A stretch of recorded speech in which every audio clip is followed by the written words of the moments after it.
Hi, everybody. Thank you so much for joining us today. I have Ayana again to talk about. We're going to start with what would happen if you cannot eat eggs and dairy on a carnivore diet. You guys probably already know we've already had our weight loss transformations. I'm going to pop our pictures here. Ayana is a competitor and is very skilled at getting herself and her clients to their ideal body weight, and then most importantly, maintaining that. Let us start. Ayana, thank you so much for coming on the podcast again. So, Yes. um, a lot of our audience is carnivore or animal based. And hmm sometimes when you go to carnivore for various reasons, you have maybe an autoimmune issue or a digestive issue, SIBO, candida, or acne, psoriasis, all that kind of stuff. And then you might think or realize or have symptoms that you have an egg or a dairy allergy. And now you're looking at the prospect of eating nothing but meat, which is very similar to being on a lion diet. And that can be Yeah. very depressing. I've worked with clients where it's like, it's just the idea of eating nothing but meat for the rest of my life is just so depressing. And if you get depressed, that's stress. And if you're stressed out, you're releasing cortisol. And if you're releasing cortisol all the time, that's constantly activating your vagus nerve that's supposed to calm you down, but you can't calm down because you're constantly stressed out because of that. And then your vagus nerve gets fried. And if your vagus nerve gets fried and it can't function properly, it can't calm you down when it needs to, which means now the vagus nerve controls your motility of your gut. So now you can't really digest your food and produce the bile and the digestive enzymes because the vagus nerve is also responsible for those secretions. And so now you start having digestive issues because of that depressed and stressed out mindset. Yes. And It's that makes a like, lot of sense because I think that I've experienced that in the past with trying to do something to perfection. And then I end up getting stressed about it. right. And I just feel so out of whack. And I think I even messaged you one time where I was like, wow, I ate so much more than I normally did the day before. And then I woke up and felt like so less inflamed. And you mentioned that it had to do with cortisol and what you're talking about right now. Mm-hmm. But so yeah, This so I is think there's this is definitely really something. good. Sorry, were you saying? No, I'm just saying, so there's definitely something to that because, I felt it. Yeah. I have to I cut people off and I tell my hubby he's now relented because he's like, why are you cutting me off? I was like, if I don't say it now, I'll forget it because my brain is thinking of a gazillion things at the same time. I'm the same way. But this is why people think, oh, if I'm under eating, I don't lose weight. And then because they have one extra, like, a lot of calories in one day, they relax and the vagus nerve gets activated, cortisol drops, water retention drops, and they have a drop on the scale. And now they make this assumptions like, because, I was under eating. Yes. And you know what? I know the difference. Like, I know it deals with cortisol, and I know that my body's just relaxing. And so it's kind of just like releasing, right? Because your body, it's just, it holds on to water and whatever when you're stressed out, is trying to protect you. So, yeah, but people do make that mistake. Oh, well, see, I ate more and I lost weight. No, not in reality. No, no. There's just so many Yeah. myths, that get Yeah. propagated. And what a great message to sell. It's because you're under Right. eating. You eat Seriously, more. I wish. I wish. I so wish that were true, people. And but going back to eggs and dairy, yeah, Mm, like I realized that I was sensitive to dairy a long, long time ago. And then during contest prep, at the time, my coach just took it all out altogether. right. Um, just so that there would not be any inflammation unnecessarily. Mm. So yeah, we're a lot of people, especially African American, Asian. I know those races or backgrounds Yeah. are even more sensitive to dairy. I did my 23andMe genetic test, and it shows Mhm. that I'm lactose intolerant, for example. Yeah. You know, See. the Yeah. cool thing, I shouldn't say it's a cool thing. The bad thing is that even if you are lactose sensitive, as you age out of reproductive age, because there's less pressure from an evolutionary perspective to select for the genes that digest lactose, what ends up Mhm. happening, almost everybody as they age out of reproductive age, they start developing sensitivities or intolerances to dairy.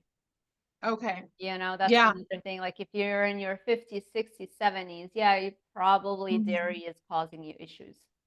Yeah, I Yeah. would think so. I would think so. And eggs too. It's so funny. I'm not into eggs. Like, I'll have a craving for them once in a while, but when I am thinking of meat or protein, I don't know. It's just not my first go-to unless I'm at a Yeah. restaurant, then I'll do an omelet. But Yeah. I don't The know. protein, have you noticed like when you eat the same amount of protein in eggs versus the same amount of protein in red meat or chicken or any kind of other meat, the Mhm. satiety factor is so different. Like you feel a lot more satiated when it's actual muscle meat. Yes, and maybe that's why, because I am a volume eater. I suffer from that. I have to keep it in check. So that's probably one of the reasons why I don't gravitate to eggs, Mm, honestly. It's just like I might have a little bit, but more muscle meat to mm. feel satisfied. Yeah, that's also probably a subconscious way of you trying to trigger your vagus nerve because volume eating triggers it and it releases the acetylcholine, which then makes your brain, it basically makes you focus, makes you happier, and Yeah. it triggers the motility of your gut. And so I think a lot of Hmm. people, if we've been, type A people, hard workers, or dieted before it, like just chronic stress means that over time, if we haven't addressed that and recover the right way, the vagus nerve gets sluggish. And so now the things that activated, you're drawn to it more. Yeah, that makes sense because you know what? I will just, I don't know if it's my competing background or what you just said or a combination of that.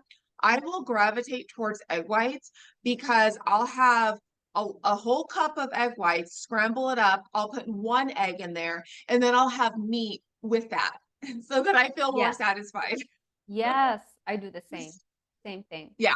So So, to address the concern again that people have, which is very common, they can't they're doing carnivore and now they feel like they can't do dairy and they can't have eggs. And we're talking before we started, it's like make sure you really are only able to eat a carnivore diet, because if yes. sometimes people make that determination when it's not necessarily true.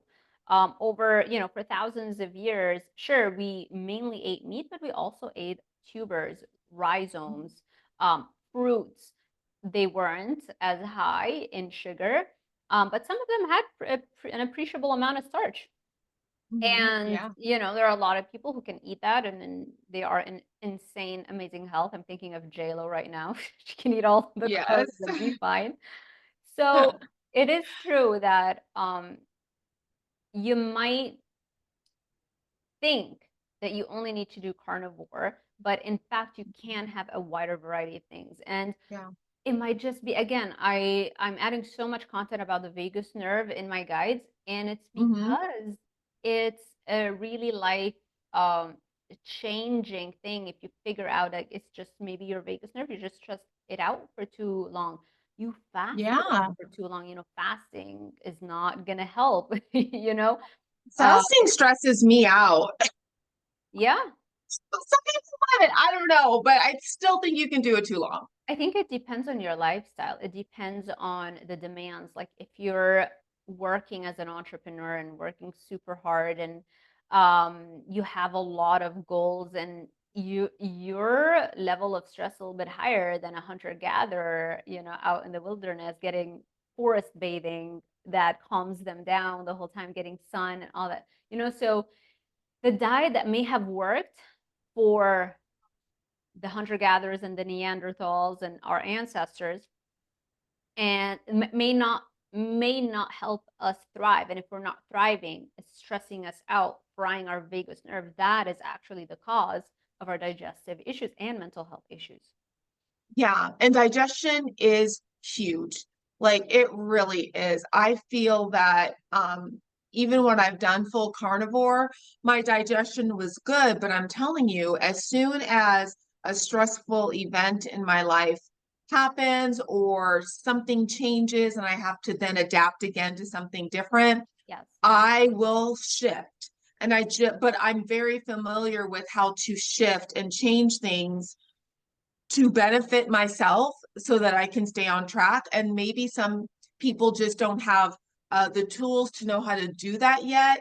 I would keep a diary or a journal in your phone or on a notebook and track how you feel. And like if you know you eat this, you eat too much of it, don't eat it. Or if you can eat this and it doesn't have a negative effect on you, then grab for that Yeah. and it'll make your life easier so that you Yes. can have that wide variety. I've Yes. learned what that is for me. Yes. Me too. Me too. Um, I think I think the missing piece is the mindset, the mental health problem. It's like if your baseline dopamine level is low, plus a sluggish vagus nerve, which is probably the most common thing I find with most people who feel like, oh, carnivore is the solution, but then they still can't stick to it and they're still binging and they're still, not happy about it. They're depressed, like, oh my gosh. And then I think if you fix the mindset, raise your baseline dopamine, and allow the vagus nerve to work again, you will all of a sudden start being able to digest all of these foods that you thought there's no way. Maybe I'm not saying go to like raw vegetables if your digestive enzymes and aren't as strong just yet, because there is an element there. You want the vagus nerve to start really pumping out and those digestive enzymes, the bile, the motility of the gut for a certain period of time, which correlates with mental clarity and happiness. So you're happy the whole time, and then Yeah. eventually you'll start noticing you can eat anything. Really, I'm not saying like eat. I'm not saying like plants don't have toxins and all that. I'm not saying that. Yeah. I'm Mhm. just saying it might not be as big of a deal as people sometimes make it in the carnivore community. It's really aging that's causing all those things. So like if we cure aging, which we must cure aging, let me not go off on this I one. know. It's so But true because I just think that if like you do a full carnivore and then test things back in, yes, then you can really have that, diet that's unique to you yes, and that you can thrive on. yes, exactly. And prioritize, because it's so much easier to add some veggies that are very well cooked to give you volume and bulk. If you want to lose weight, you lose weight in 2, 3 months. I mean, it depends how much weight you have to lose, but you can Yeah. lose weight so much faster while giving enough volume for your stomach so that, the vagus nerve is activated and your digestion is working the right way. And you are not having to work out 5 hours a day because, to get enough volume on a carnivore diet, you have to eat so many more calories, which we did a video on that. I will link it in the Yeah. description box below. And Exactly. then Yeah, you don't after want you to do too much. exactly Mhm. prioritize the weight loss, which I feel like is the number one concern for a lot of people. Then Yes. if you still not, it's like, no, carnivore is gonna cure this condition. Fine.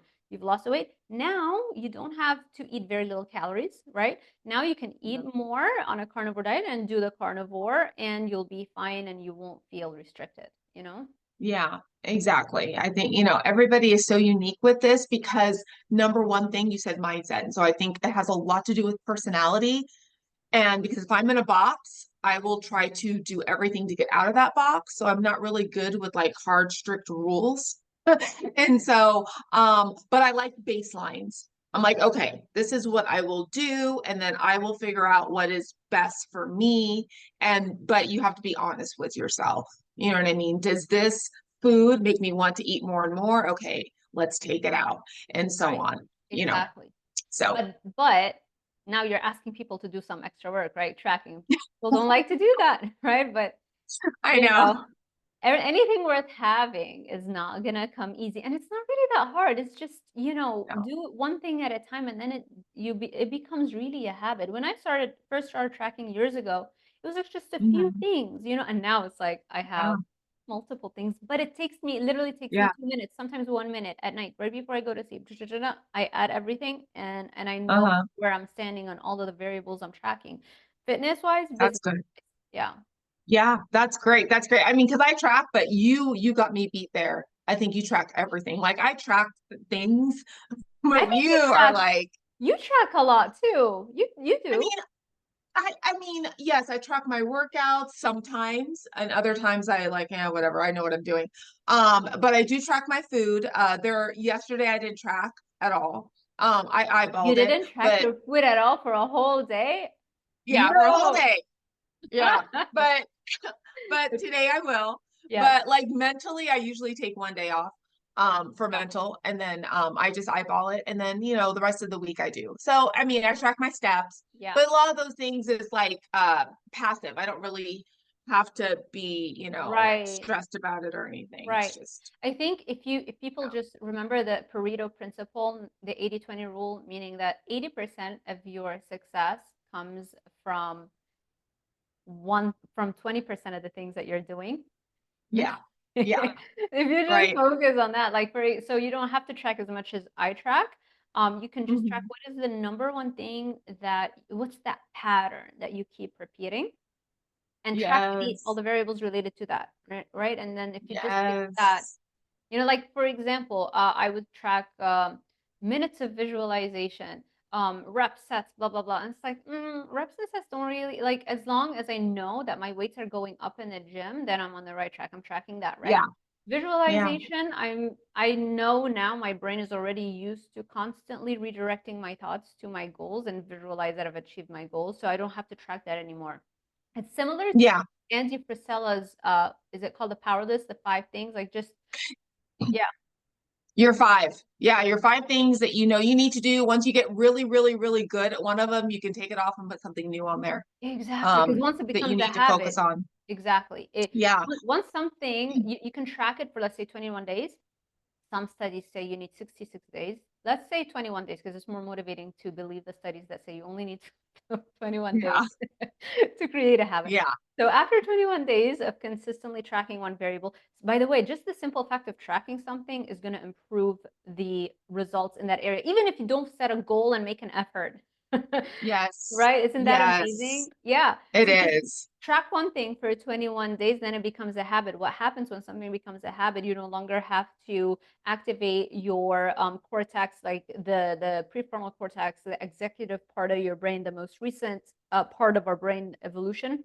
So what happens is now it goes from this area into your basal ganglia, which is part of your limbic brain. In other words, it's part of the brain that does things automatically, like brushing your teeth is in your basal ganglia. You don't even, you sometimes like, did I even brush my teeth? It just just do it. Exactly. Yeah, that's interesting. That's cool. That's true though. Yeah. Yeah. Very true. Cool. So we said we're gonna make it short and sweet on this topic, and then the next topic I'm gonna film right now for you is about PEDs, supplements, fat burners, all that stuff. So yes, we're going to publish that a few days, or maybe it's the same day, I don't know, after I publish this video. So stay tuned for that. Thank you so much, Ayana. Where can people find you and work with you? Thank you so much. So Pilar at Pilar Fit Vegas on YouTube and Instagram, and TikTok at Pilar Fit LV. There you go, Las Vegas. Yes. And I will make sure I link your information in the description box below, so people can click and right away go to your YouTube, Instagram, and connect with you. And thank you, everybody, for sticking with us till the end. One of my favorite things that I wanted to mention is the carnivore bar. Since we're talking to a carnivore audience, make sure that you use my code so you can get a 10% discount. And also check out my guides. Dopamine Brain has information on the vagus nerve. Monster Mindset has the information on the visualization. I think if you do both of those together, you would be unstoppable. And SUPERBREED Metabolism, I already did a video on how, if you've dieted too much, slow down your metabolism, and you didn't fix it with reverse dieting, that is going to keep you depressed, unmotivated, because your vagus nerve also is depressed. And so I have that guide on reverse dieting called SUPERBREED Metabolism, and all the other stuff. Check them out. And yeah, thank you all for watching, and we will see you in the next one. Bye, everyone. Yes. Bye-bye.